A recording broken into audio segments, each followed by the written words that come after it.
video and I have the sun right in my face, so forgive me if my eyes are a bit squinty. I'm here in Faro, Portugal. Actually, I've already told you about it here. The new Transalp, the Transalp 2025, but now it's its turn. NC750X, which doesn't have a lot of new features, but enough to modernize it. A little bit also, in this case, to listen a little to what were the requests of the customers and the requests of those who were interested in this bike. And I think there's an interesting tidbit that I'll tell you about later. Anyway, what are the updates? Dual front disc, that's the main one. Out with the single disc in COM2, 296mm. And then the headlight has been revamped, which is now more powerful than before. They say 1.5 times more powerful. And of course, it's fully LED. A new display is coming that I already briefly told you about, the Transalp. And here it is. I'll show it to you in a bit with a new joystick that simplifies all the operations a bit. To navigate through the various menus, the DCT transmission receives the updates that were also introduced on the Honda Africa Twin and Honda NT in 2024. So it has been recalibrated. There's a new oil pressure sensor, and the gear shifting also takes into account the oil pressure inside the actuator's piston chamber. What does this mean when translated? More precise gear shifts and evolved operating logic. And above all, a great benefit is that it significantly reduces the on-off effect. On the throttle, I can already tell you that this works because I've tried it on the others. And then on this one, I'll let you know if there's anything different. But I believe that since the operation is like that, we're good to go. Anything else? Well, the engine is obviously confirmed to be very tilted forward to lower the center of gravity. This is a bike that needs to be easy to use, a simple bike. And then the new plastics are also coming, both the covers, which are mostly made from recycled car bumpers. And these here, on the other hand, are made from hard bio, which is a material derived from corn, non-edible corn for humans. So nothing goes to waste. And it's obviously more eco-friendly, especially because this color you see here is a color that the material is infused with, that the material is infused with. This hard bio that it's infused with doesn't need to be painted. This has a few advantages. It avoids the polluting painting process. It's also sunlight resistant. It's durable plastic without a primer layer. But the other advantages are that it's very resistant to sunlight. It has all the other characteristics of durable plastic. And on top of that, if we were to draw a line here, we would see that there isn't a layer of primer underneath. Or paint, because obviously it hasn't been painted. It's all this color, so any scratches are less noticeable. The painting is very deep. I mean, the color is very deep and also resists yellowing very well. I'm telling you this because even the plexiglass is made from this material. It's very durable, more resistant to yellowing than plastic, and that's a good thing. Moreover, it's also a shinier color that works well for both transparent and, più della plastica all'ingiallimento, questo non è male. Tra l'altro poi è anche un colore più lucido che si presta bene sia per il trasparente sia per colori un po' più vivaci, dà un po' di lucidità. Questo piccolo dettaglio che però è abbastanza simpatico. E poi ovviamente su questa moto il grande protagonista della moto è qui, che non c'è il serbatoio, perché il serbatoio si trova nella zona centrale, accedete al tappo dalla sella del passeggero, ma lì c'è un vano per mettere dentro tutto quello che volete. Adesso ve lo faccio vedere. New display. So we said it has been simplified. From the left switch, everything is managed with the mode button to change the mappings. And with this joystick, which moves in all directions, it can also be pressed. Mode button. The mappings are sport. Rain. The standard is behind. User 1 and user 2. Obviously the standard. And from here, instead, you go to navigate between the various menus that have been simplified. Let's say it's a bit simpler, everything is a bit more intuitive. They also adjust the heated grips, which in reality, these are not super comfortable. Why do you turn them on with this button here? And then, to adjust the intensity, you always have to do it with the power button. Otherwise not. It's very intuitive, but once you know it, it becomes quite simple. The real star isn't this, it's what you see here. This compartment opens up, it's 23 liters. What you see here, turn to this side and it opens up. This compartment, which is 23 liters. Now this is a wave handbag accessory. Fits backpack, helmet. A nice full backpack fits in here, along with a jet helmet and some full face helmets. There's plenty of room. There's also a tool bag here, which isn't very common. There's also a tool bag here, which isn't very common. Document holder. So this is a nice convenience, and it's kind of the idea behind this bike, practicality. And then you turn this way and it opens up behind the passenger seat, revealing the gas cap. But now it's time to head out. Let's go. You watching this video are seeing it from a distance. To tell you about it. Let's go. This test is also over. It's the same day as the Transalp test. I split my time between them and now it's its turn. So how much? But actually, it's the same day I tried the Transalp.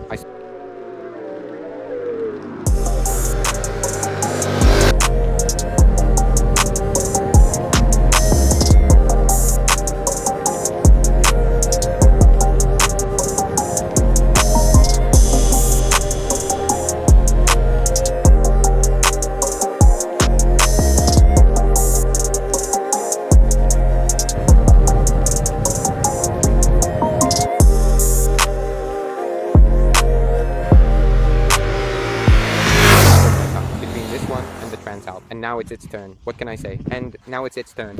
What can I believe the description of this bike can be summed up in one simple word.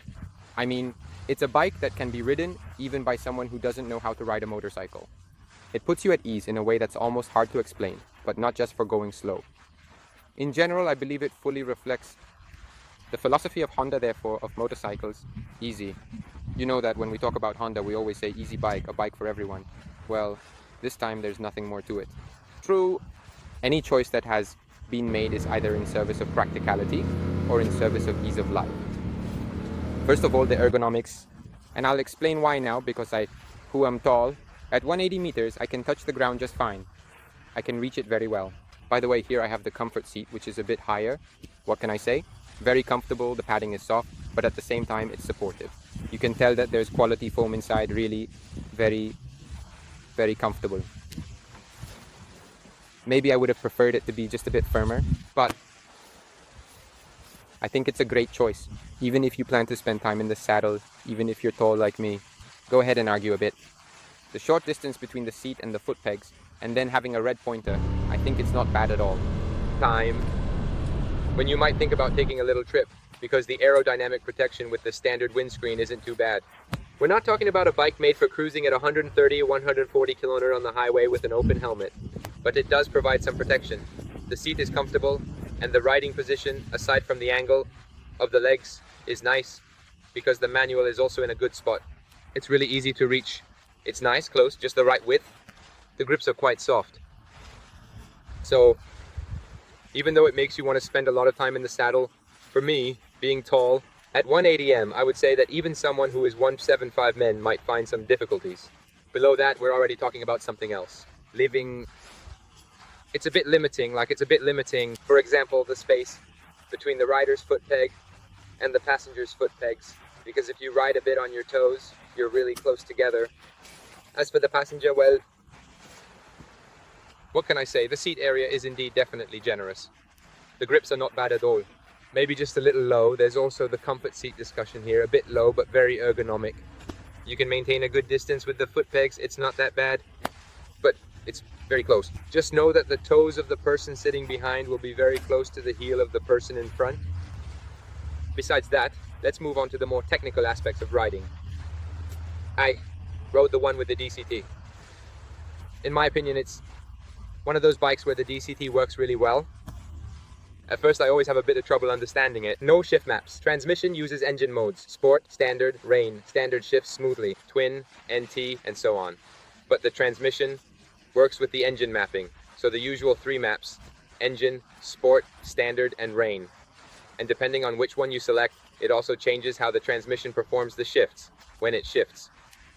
In standard mode, for a smooth ride, for cruising, it works well. In sport mode, it holds second gear a lot. There's standard, but rain is even worse. But I'll exclude rain as it takes away much. It tends to hold onto second gear a lot. On one hand, there's standard, but rain is even worse. But I'll exclude rain altogether.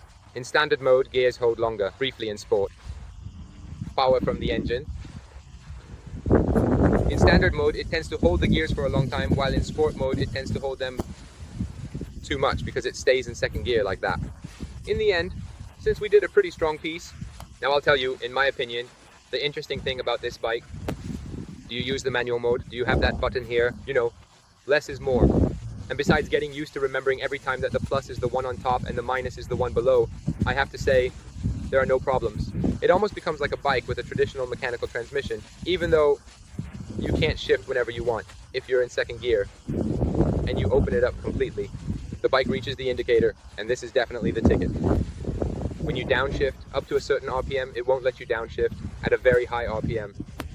But in some conditions, I would have liked to have that little bit of extra freedom. That said, comfort, which gives the DCT, it's pointless. You can ride with one hand, for instance, because there's no clutch. The shifts are still quite smooth. The shifting isn't super fast, but it fits with the type of bike. You don't have the gear lever, so no dirty shoes, and that translates to this. It also exposes the fact that you don't have the storage in front. Tonight, I'll put it here, I'll disconnect it here, and you can put whatever you want in it. For example, I could fit it in. The backpack jet helmet, some full face helmets. It's a bike all about service and use. I was talking about a bit of a flashy, somewhat sporty ride, because now I'm going to do a piece, nice, mixed, road. Pretty much with a knife between my teeth, and even though the suspensions aren't from a super sports bike, as I indeed believe, you can imagine. Even the brakes. By the way, the arrival of the double disc here is a little boost, excuse me. The braking has changed a lot compared to before. There's much more power, always nice, manageable, it works really well. This bike's novelty is its efficient performance. Use the right gear for speed, power, and torque are. It was right to mention it in relation to the fact that when you want to go fast, you can go fast. Because it's true, the power isn't that much, the torque isn't that much, you need to hit the right gear, otherwise the bike struggles when exiting a corner. Obviously it takes a while to climb in RPM, but if you use the right gears, get the ratios right, and let it run. Because it's still a bike that goes really fast. The engine brake can be adjusted, but basically, it has very little when you push down on the foot pegs. It loses a bit of grip, otherwise it's crazy in cornering. I believe that getting some satisfaction isn't that difficult, even against bikes that are much more advanced. Technique, power, features. So, it makes you smile, because when you get on it, you say, okay, anyone can ride it, it's super easy. Almost more like a scooter than a motorcycle. You see, okay, on flat ground, give it some gas, and you'll come back to you. I mean, despite what I've said, suspension, springs, brakes that are definitely not from a super sports bike, and so on. The motorcycle is precise. Wrong, entry, long-lived brakes, etc. There's no inertial platform, stop me. It never makes strange movements. But it never makes any strange movements. It's largely thanks to the front wheel, but also to the bike's geometry. Because for a 17, it's very soft and leans into turns very smoothly. It's not nervous at all. And you can get great satisfaction from it, and then there's everything else. Did I already tell you where, in my opinion, the only major limitation is the distance between the saddle and the footrests, which is very close for someone as tall as me. But other than that, it's a really comfortable bike. I imagine myself in the city, take it, go, there's no problem. Do you have to take a stretch of the highway to get to work? However, the windshield protects. If desired, there is also an optional one which is higher. There's everything you might need for a life that's almost 360 degrees. And definitely that fits between a scooter and a motorbike. Scooters perform well, motorcycles behave like motorcycles when pushed. But let's be honest, clearly a motorcycle is a motorcycle.